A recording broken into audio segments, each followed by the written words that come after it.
bank robbers before used to put their life on the line. It was a high risk, high reward. It has now shifted to someone being in their basement, hacking for fun, because it's very lucrative and relatively easy to do. It's important to understand that digital ID is not a magical solution that will make cybercrime disappear. Our personal identity cards, assets, and information are invaluable. They grant us access to services, validate our histories, and prove who we are. And in the wrong hands, the use of our identity information could have dire consequences. This is Beyond, a podcast about cybersecurity enabling business today, tomorrow, and beyond. I'm Hartash Nijar, KPMG Canada's national cybersecurity leader. Let's explore together how businesses and Canadians can work together to protect what matters most in a digitally enabled future. And I'm your host, Tamara Stanners. Thank you for joining us on the second episode of our Destination Digital ID podcast series. This time around, we will be navigating the perilous landscape of identity theft, fraud, and cybercrime.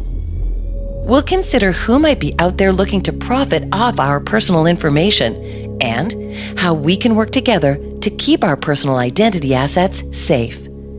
It might seem obvious, but let's consider for a moment, why is it vital for us to protect our identities? Identity needs to be protected because it's the single source of truth. It proves that you are who you say you are. We're hearing from Erik Berg, a KPMG technology risk specialist. With access to identity information, someone can cause some serious damage, such as identity theft, identity fraud, creating fraudulent documents, passports, driver's license. The list goes on and on.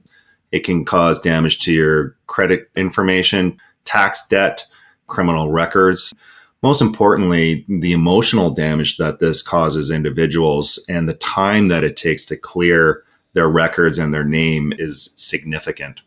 Think through an example where someone trying to sell their home and they realize that there is actually a lien on your property and you're not able to sell your home. Trying to figure out what happened, and you identify without you knowing someone used your ID in a deal that went sideways and failed to pay, and the victim of the scam tried to recoup their losses by placing a lien on your home. And that's just one of many possible scenarios of how identity theft, or the loss of personally identifiable information, or PII, could impact any one of us. Nobody is immune. What's worth noting is that cybercrime is just that, a crime. And just like in any crime case, there are victims and there are perpetrators. So what are the stories of these cyber perps? What's their motive? There are many different types of bad actors out there, and they all have different motivations. So the first and foremost motivation for many cyber criminals is financial. So identifying the easiest way between their hack and monetizing the hack is critical for them. So there's ways of monetizing their hack on the dark web, typically records, credit card information, healthcare information. It can be sold for hundreds, if not thousands of dollars. And many times these hacks include hundreds, if not thousands of records at a time. So it's very, very profitable. There are political motivations, or hacktivism, as we refer to it, where they want to promote the interest of their ideology or to make something happen for an interested party. Revenge, typically internal threats, include attacking with the intent to harm as a payback.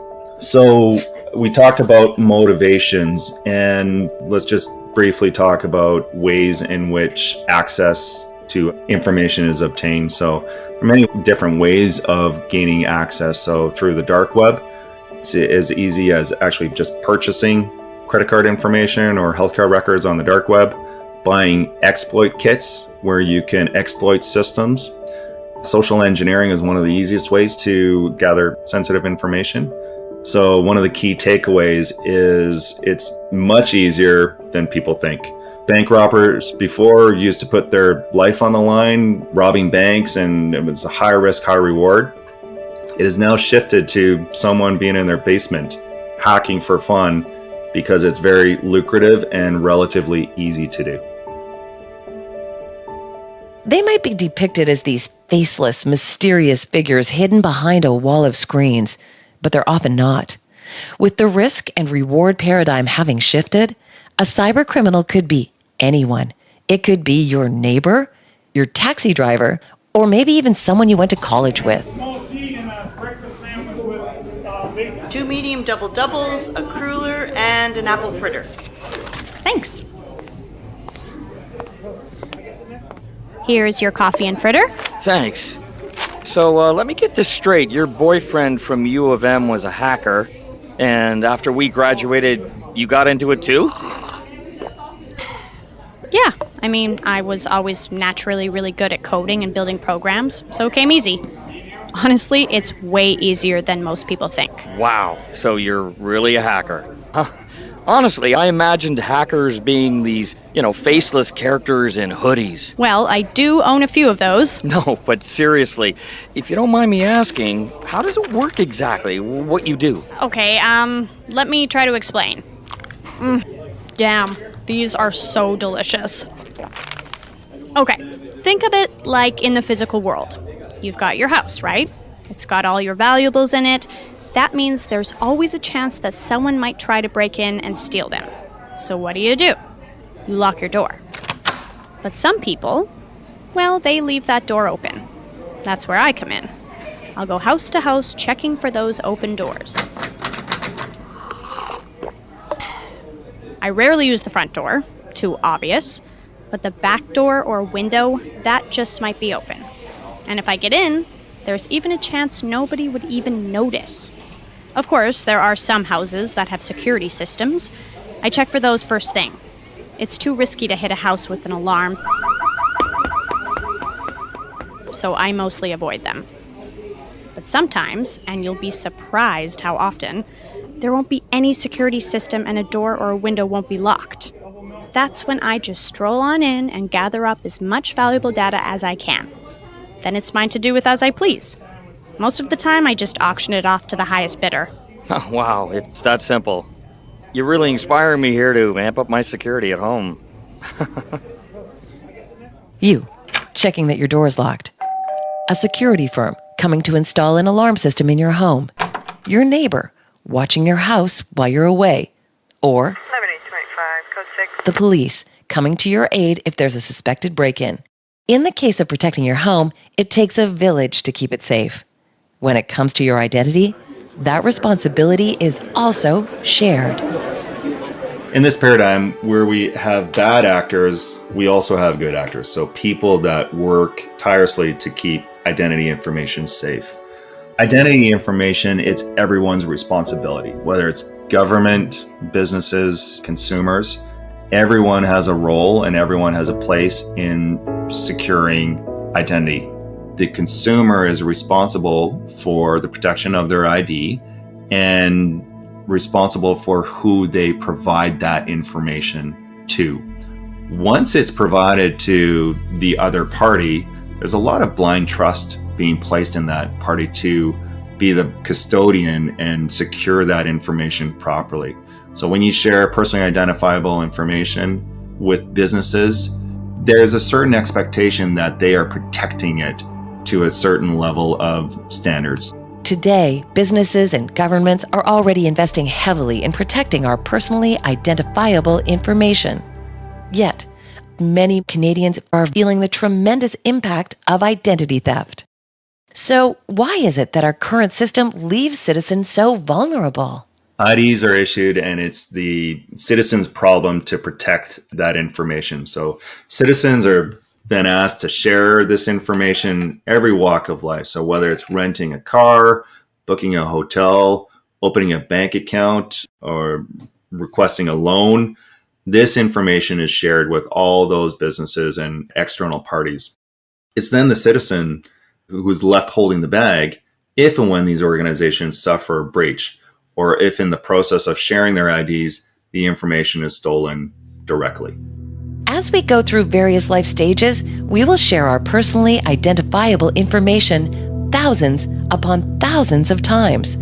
And though it's easy to think, oh, it'll never happen to me, even the most cautious of us are not immune.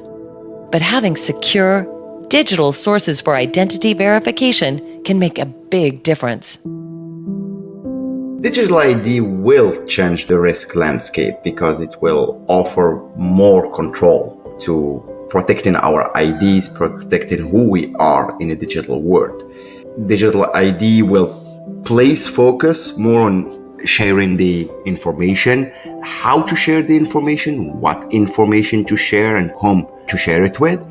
It will provide them with more assurance about how they deal, whether it's a commercial transaction or social media dealing or interaction on the internet. For businesses, it provides them with more control and more assurance around who they are talking to, and especially for commercial transaction, give them more assurance about, the identity of the people they are talking to, and that those business transactions are ultimately legitimate. What's at stake here is a feeling of security, a knowledge that even if your personal information is somehow captured, there's a system in place to catch the leak and revoke access at the right time before any further damage can occur.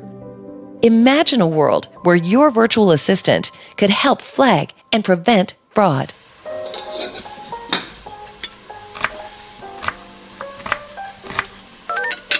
You've received an urgent notification. This message is to inform you of the use of your identity in a mortgage application. Iris, summarize details of the application, please. Here are the details. Your identity was used at the Beaujolais location at 451 Rue Montaigne at 4:03 p.m. today, April 15th. The mortgage application submitted to Lafleur Bank, totaling 745,000 Canadian dollars, What? requires your approval. To grant approval, say approved. To flag fraudulent activity, say fraudulent activity. This makes zero sense. Could Aisha have used it? Why would she? No. Mom? She's owned her house for 30 years. Khalid? No. This definitely isn't them. Fraudulent activity. Thank you. Fraudulent activity statement received. Please confirm your identity via retinal scan. Scan confirmed. Two-factor identification required. Send PIN via text. Your authentication was successful. Access to your identity has been revoked and the mortgage application cancelled. We have notified Lafleur Bank of fraudulent activity. Great. Now that that's settled, Iris, remind me in 20 minutes to turn off the potatoes. In the trusted pan-Canadian identity ecosystem of the future, identity will be verified in real time, giving Canadians a near immediate resolution to otherwise very stressful situations. In essence, we stand to gain peace of mind. But even with added controls, increased oversight, and strong cybersecurity defenses, the system won't be perfect. That's to say that bad actors are relentless. They get smarter and more savvy by the minute, and they're not going anywhere. It's important to understand that digital ID is not a magical solution that will make cybercrime disappear. It's a way of better protecting what we have right now. Bad guys will always be looking for ways to circumvent whatever protection measures we put in place, whether it's in the electronic world or in the real world. You see crime evolving around the same objectives. In the digital world, it's important for organizations to design systems by default that offer ways of putting protection measures that will prevent, detect, and respond to any potential malicious behavior. And usually those malicious behavior is just a way for us to say a security breach or a way of a tentative hacking activity. As Yassir points out, the whole ecosystem must be protected, not just elements of it. Cybersecurity must be baked into the process from the very beginning. The secret sauce of security is when the right controls meet a secure supporting environment. To get this right, and ensure we create a secure and resilient pan-Canadian digital identity ecosystem, stakeholders from across the country will need to get involved. We need to make the digital transformation of digital ID safe. This is one of the challenges. This is the initial challenge. Now, that being said, it's not the first time that in the digital world we have these kind of challenges. Every 3 to 4 years, we have major transformation in how we work, how we see our technology. 10 years ago, smartphones were very young and not as broadly used as they are right now, where they changed our life. 5 years ago, cloud technologies were not as used as they are used right now, and so on and so forth. So one of the next things is digital ID. One thing that we need to make sure is to bring all the stakeholders together. So from governments, technology vendors, to basic consumers, which is not really done right now in other sectors. But we all have to sit together and make sure that we are designing it the right way, the right secure way for the future in a sustainable fashion. This is not an area where we can just let technology vendors, in my opinion, innovate. We certainly need them to invent. We certainly need them to come up with new ideas, but we need to make sure that innovations work for everybody. So, of course, we need to include all the regulations, regulatory frameworks, make sure we broaden them, we adapt them to the new reality, to the new world, we make them sustainable also for the future. It's not just about adopting the latest technology for the sake of innovation. It's about making sure that the adoption of that technology is well thought out, inclusive, and secure. Our personally identifiable information is an extremely valuable asset, which will continue to be a target for attack. As Canada moves forward with digital identity adoption, it will be crucial to bake privacy and security into the foundations of our digital ID ecosystem. Thank you again for listening, and don't miss episode 3, where we deep dive into how digital ID will impact Canadian businesses and the key factors that will amount to success today, tomorrow, and beyond. I'm your host, Tamara Stanners, and this has been Beyond, a KPMG cyber podcast.